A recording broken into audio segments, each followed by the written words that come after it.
Ladies and gentlemen, welcome to the X Studios. The X Studios is dedicated to providing intelligent thought and solutions to improve the condition of the Black community. In our first episode, we will be attempting to tackle the topic of tokenism, particularly fighting for tokenism. But before we get started, we must get out of the way a little disclaimer, particularly a copyright disclaimer under the section of 107 of the Copyright Act of 1976. Allowance is made for fair use for purposes such as criticism, comment, news reporting, teaching, scholarship, education, and research. Fair use is a use permitted by a copyright statute that might otherwise be infringing. With that out of the way, let's continue on the topic of fighting for tokenism. Now, as we all know, white America is faced with a serious problem. Of course, that problem is us. Because of America's refusal to make sincere amends to its Black citizens, they are at risk of losing them. You see, America is nothing without us. As a matter of fact, we, as Black people, help build this country. We build their bridges, their monuments, their buildings. We provide the culture, the military service. In fact, we provided our blood, sweat, and tears, all for free for the past 400 years. Now, if we didn't, then America would still be the rough and wild terrain that white people faced when they first got here.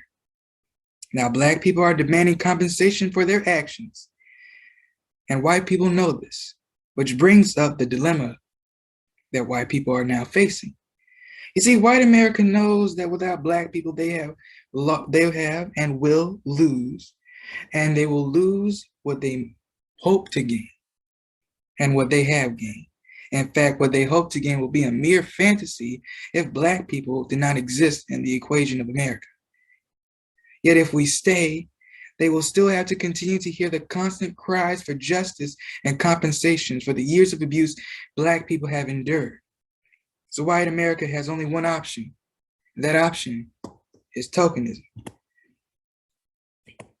Now, tokenism is the practice of making only a perfunctory or symbolic effort to do a particular thing, especially by recruiting a small number of people from underrepresented groups in order to give the appearance of sexual or racial equality within a workforce, or in this case, real equality and tangibles for Black people. Now, this definition describes the very actions that white America takes when it comes to keeping Black people quiet. The tool of tokenism is the white media's best friend, because unfortunately, they know that if you give us crumbs, we'll be satisfied. They know that if you give them symbolic gestures, such as the Maya Angelou quarter or the Harriet Tubman $20 bill, or accept Juneteenth as a national holiday, or giving a promise of pseudo-study of reparations, or apologize for the atrocities of Black people, whether it's slavery or Black massacres of cities, like they did in the case of Black Wall Street, we'll be happy, we'll be satisfied. And they know that as long as we're happy, we'll shut up. If you don't believe me, just ask Joe Biden. When Joe Biden won,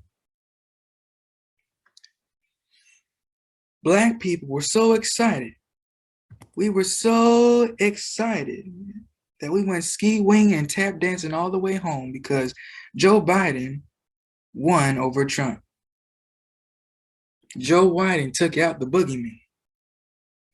Yet in our dancing, in our tap dancing and hooting and hollering, we neglected to figure out that we were still in a worse condition than we are in the past 400 years. This brings me to the comparison of the movie Do the Right Thing. If you've seen the movie Do the Right Thing, you'll remember the scene where Bugging Out, while he's eating his pizza, sees all of the pictures of white artists, particularly Italian artists, on the walls of Sal's Pizza restaurant. And if you remember, Bugging Out gets upset at this and says, how come there are no brothers on the wall?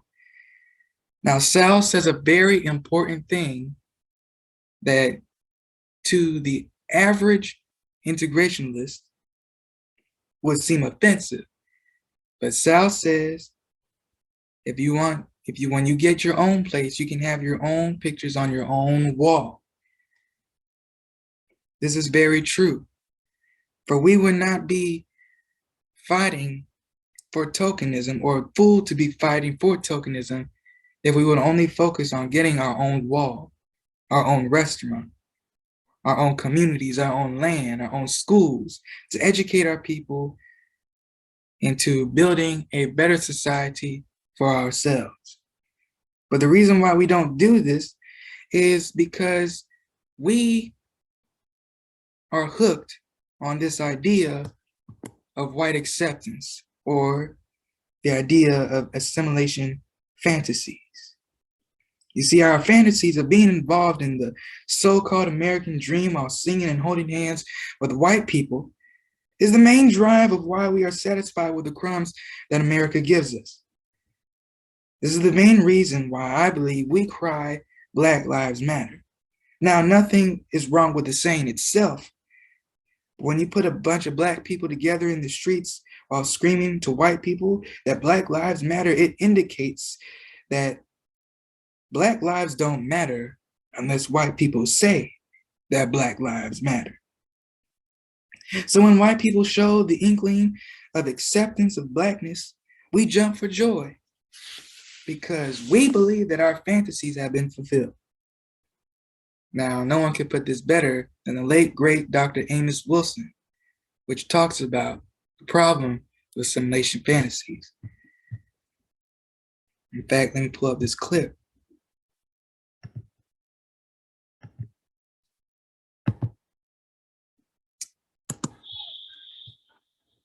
This fantasy I refer to as a compensatory fantasy, a fantasy that seeks to compensate for the injuries done to our collective egos as African people.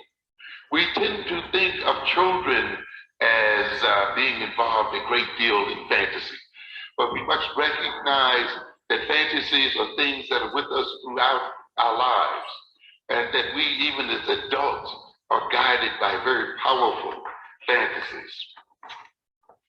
As I indicated before, although there are a number of types of fantasies and a number of ways fantasies serve us both positively and negatively, we're primarily concerned with what I call the compensatory fantasies, because I believe that these types of fantasies retard our growth and destroy our genius as African people.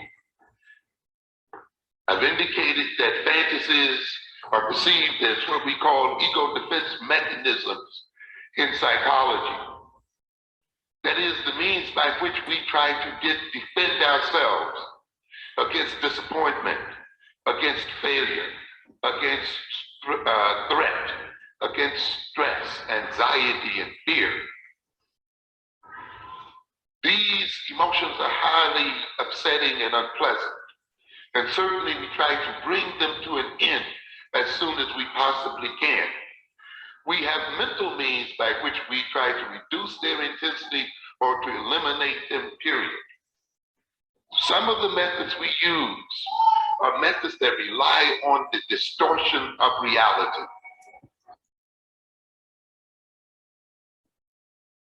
Those were the words of Dr. Amos Wilson. Very, very important.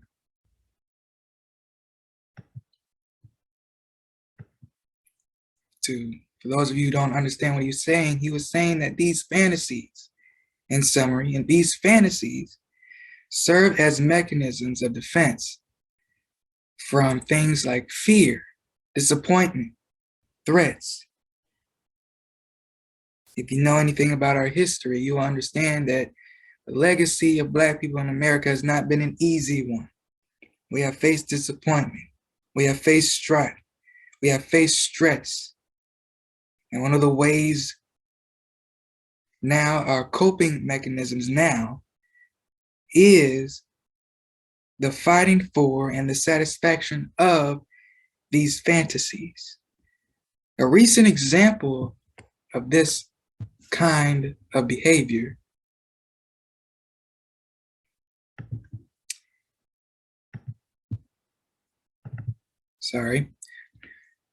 is in the case of Martin Luther King Jr. and Rosa Parks. As we all know, that Martin Luther King Jr. and Rosa Parks went to jail. Rosa Parks went to jail for refusing to comply her seat to a white man. Martin Luther King Jr. was arrested for protests, especially when in this case, in the Montgomery bus boycott. Now, there's an article out on the NBC News which talks about trying to wipe Alabama arrest records of both Martin Luther King and Rosa Parks.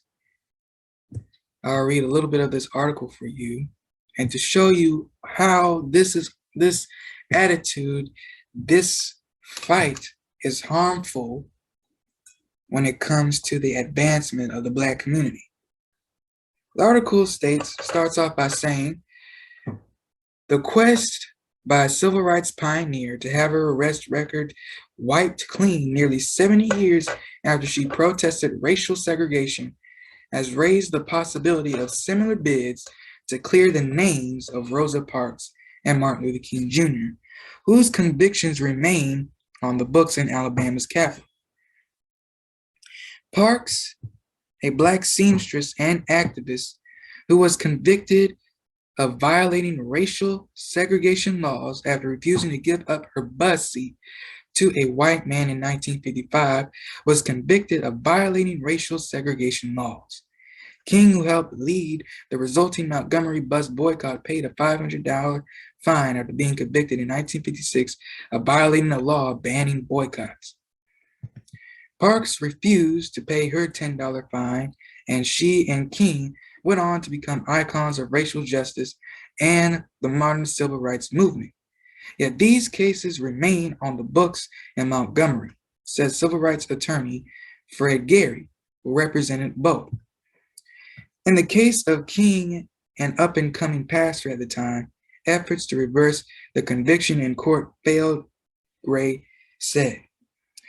We might just decide to file a lawsuit on his behalf to have that record expunged, Gray said. The same goes for Parks and others potentially, he said. Now, due to time, I'm not going to read the rest of the article, but if you do want to read it, I'll provide the link in the description below. But let me tell you why this is a problem.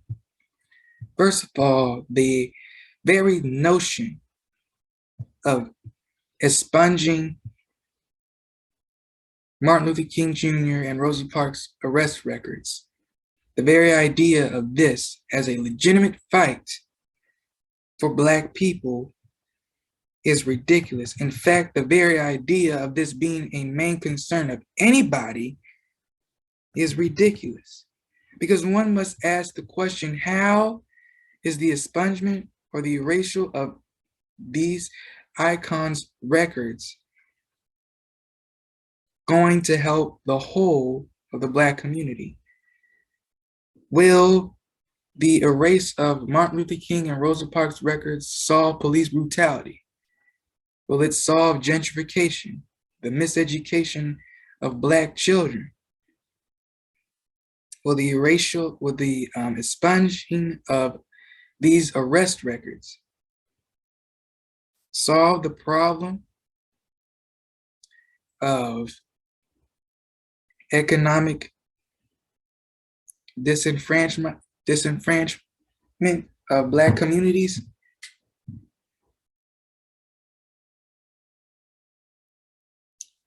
And to put it plainly, this is an emphatical no. Yet you will still find Black people thinking that this is some great fight, this some great feat for justice, and will fight to the death for this. Why? It shows a hint of white acceptance and a fulfillment of their assimilation fantasies.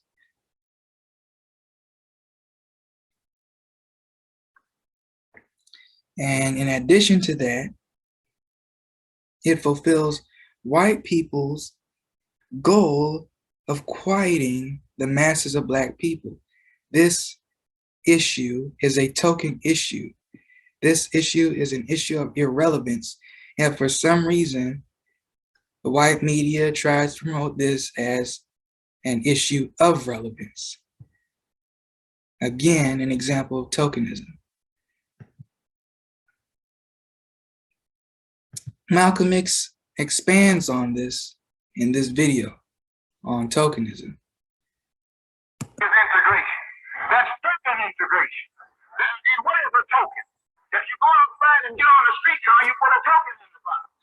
That token takes the place of money. Token is a substitute. Token is artificial. Token is not the real thing. And when the white man gives you token integration, it's like a pacifier that you give to your little baby when it starts crying.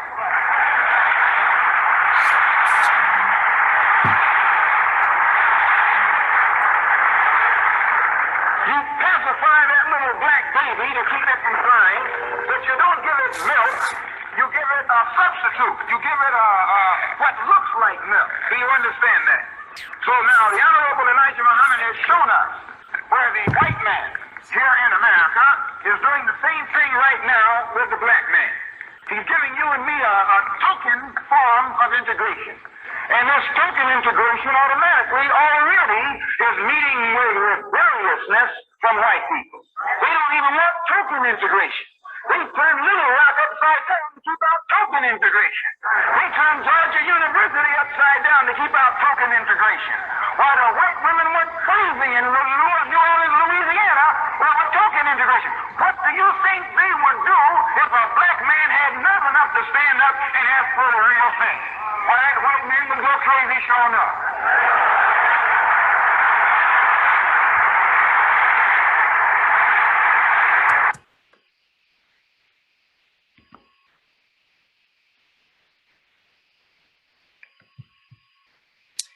Again, we see, as Malcolm said, that tokenism is a substitute. Tokenism is not the real thing. In fact, he makes the analogy of a baby. When a baby cries and wants milk, sometimes for whatever reason the mother does not give them milk, and they'll give them a pacifier, and usually that works. But because the pacifier is not the real thing, milk does not come out of the pacifier, yet it satisfies the baby. It's the same thing that white America has done to us for the past year under Joe Biden's administration. They have given us legislation. They have given us symbols that would pacify the Black masses. So in conclusion, Black people do not need symbols and tokens. Black people do not need Maya Angelou quarters. Black people do not need pseudo studies of reparations or apologies or fake apologies of the atrocities of slavery and the massacres of Black towns. Black people do not need white recognition of holidays. In fact, Black people don't even need Black presidents in the White House. However, what we do need is to be left alone. We need compensation for the atrocities and the labor that we have contributed to this society. We need our own functioning communities where we can have complete sovereignty of ourselves. And we as Black people must be willing to say to white people, if you are not willing to compensate us for our free labor or provide true justice, we are more than willing to leave you and to do something for ourselves. That concludes today's topic on the X Studios. Thank you for listening, and I hope that you enjoyed this episode. If you did, please leave a like and subscribe. Make sure to click the notification so you won't miss any upcoming videos. And most importantly, share this message to whoever you can. And have a good day.